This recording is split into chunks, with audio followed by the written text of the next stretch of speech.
Antes de comprar um imóvel, é importante você fazer algumas pesquisas sobre o imóvel e o vendedor, para evitar de comprar e depois surgirem problemas que poderão te levar até a perda do imóvel. Meu nome é Suzane, eu sou advogada e atuo na área de direito imobiliário há mais de 15 anos. E ao longo dessa minha experiência nessa área, eu já vi muita coisa, muito problema e prejuízo que poderiam ter sido evitados se as pessoas tomassem alguns cuidados básicos antes de realizar a compra de um imóvel.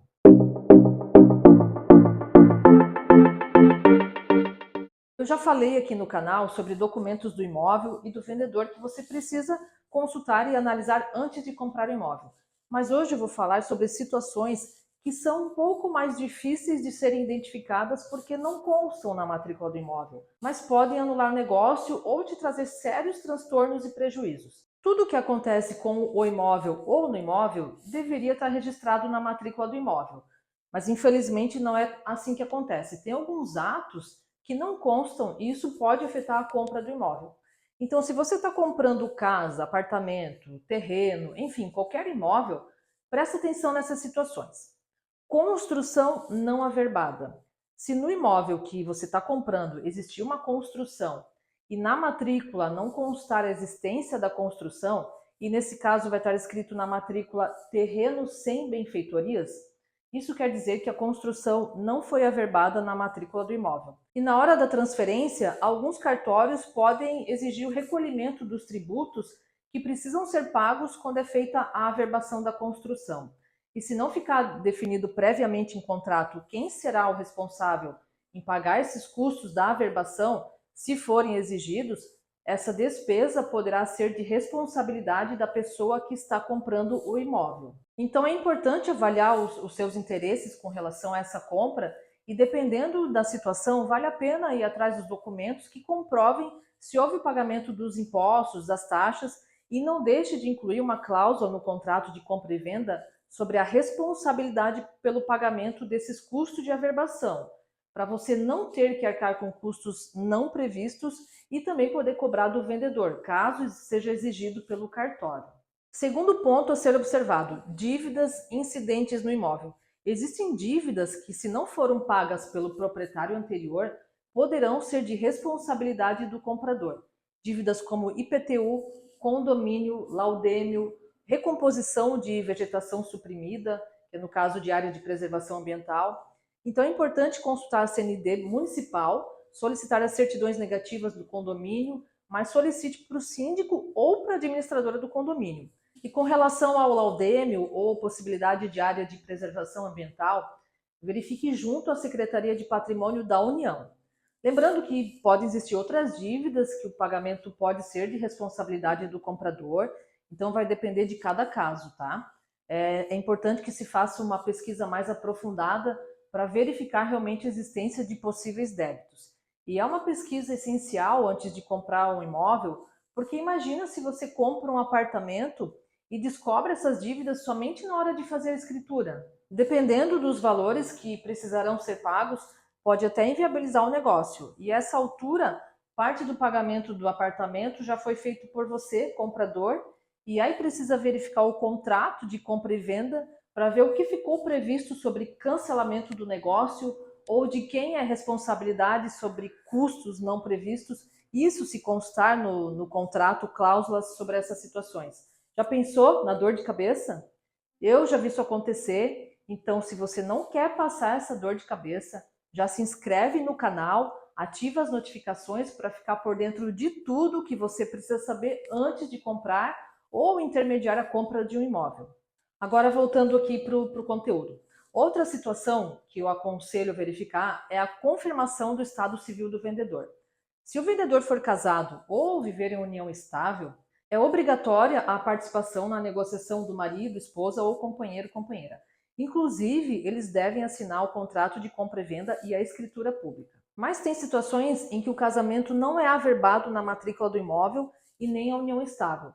Então, vale a pena verificar no documento de identidade do vendedor, no RG mesmo, se ele é casado ou não. No RG consta onde foram tiradas as informações para a expedição do RG, se foi a certidão de casamento ou de nascimento. e lá consta também o nome do cartório em que foi registrado o nascimento ou casamento.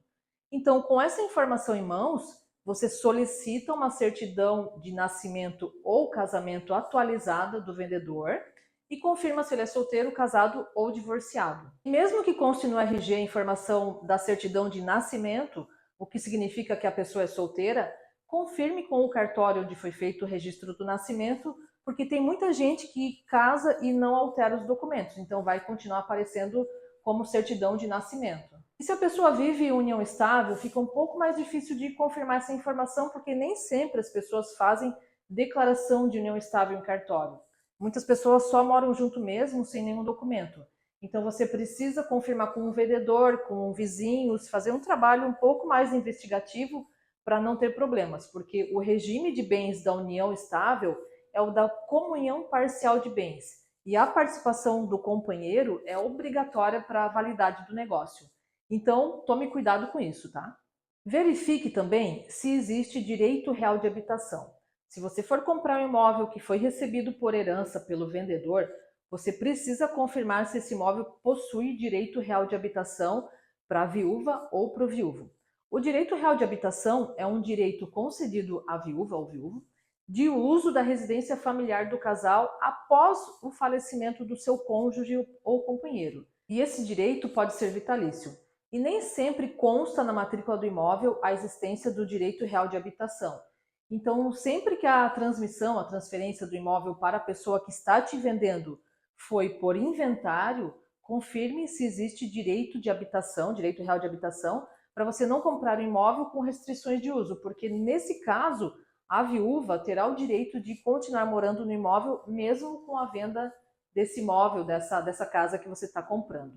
Então, se o proprietário anterior adquiriu o imóvel por inventário, peça para verificar o processo de inventário, se for possível, e se resguarde através de contrato para não correr o risco de comprar um imóvel e não poder utilizar. Se o imóvel que você está interessado é na praia ou próximo de rio, lago, região com influência de maré, confirme se pode ser terreno de marinha, porque na matrícula do imóvel pode até constar como sendo de propriedade particular, mas pode ser da União. Então, se o imóvel é perto dessas regiões que eu mencionei, ele pode ser da União e essa situação merece uma confirmação junto à Secretaria de Patrimônio da União. E para encerrar, vou falar sobre mais um ponto a ser analisado antes de comprar o imóvel.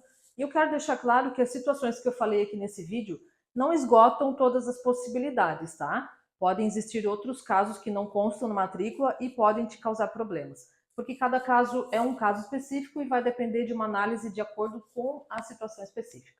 E outro ponto, então, que precisa ser analisado são as aquisições anteriores à sua, ou seja, de que forma a pessoa que está te vendendo adquiriu esse imóvel. E dependendo do tempo, de que forma a pessoa que vendeu para quem está te vendendo adquiriu e assim sucessivamente, até chegar no primeiro proprietário. As aquisições anteriores exigem atenção na hora da compra, isso porque dependendo de como foram feitas, elas podem ser anuladas, o que prejudica a sua compra. Situações como doação, venda de pai para filho, venda por procuração, precisam de maior cuidado. Porque no caso de doação, por exemplo, a pessoa que doou o imóvel não poderia ter feito a doação de mais de 50% do seu patrimônio, se ela possuir herdeiros necessários. Eu não vou entrar aqui no mérito do tema doação, mas resumidamente, herdeiros necessários são os filhos, pais em caso da pessoa não ter filhos, e cônjuge ou companheiro. Então, se a pessoa fez uma doação de mais de 50% do patrimônio para a atual esposa, por exemplo, mas tem filhos, essa doação é nula. Com relação à venda de imóvel de pai para filho, ela também poderá ser considerada nula se o pai que vendeu possui outros filhos e estes filhos não assinaram a escritura de compra e venda dando a sua anuência. Porque uma venda de pai para filho, se tiver mais de um filho, é obrigatória a concordância do filho ou dos filhos que não estão participando da negociação. E se os outros filhos não assinaram a escritura de compra e venda declarando a sua concordância, essa venda também poderá ser anulada. A venda por procuração exige cuidado e é necessário verificar a procuração para confirmar se o procurador que representou o proprietário do imóvel tinha poderes para venda, poderes para assinatura de escritura pública, se a procuração estava ativa na data da compra e venda, da realização do negócio, porque procurador sem poderes não pode vender o imóvel que não é dele, né? Então, Se constar na matrícula aquisições anteriores à sua nessas situações, consulte a escritura de compra e venda dessas aquisições anteriores, consulte a procuração, no caso de aquisição por procuração, para não correr o risco de comprar um imóvel e ter o teu negócio anulado porque quem te vendeu ou não tinha poderes para isso, ou não poderia ser o proprietário porque o ato que deu origem à transferência era nulo ou passível de anulação.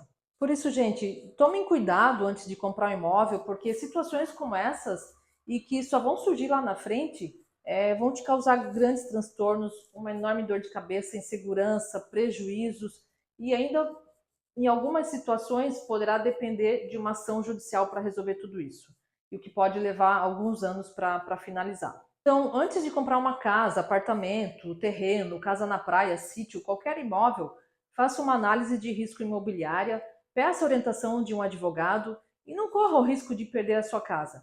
As pessoas deixam de fazer análise, algumas por não saberem da importância, outros porque não querem gastar, mas vai por mim, é bem mais barato fazer análise de risco do que ter essa dor de cabeça depois. E já se inscreve no canal, porque aqui eu falo sobre toda essa dor de cabeça que pode ser evitada e como evitar. Então, me acompanha para ficar por dentro de tudo. E se você gostou desse vídeo, dá um joinha e me conta o que mais você gostaria de ver por aqui.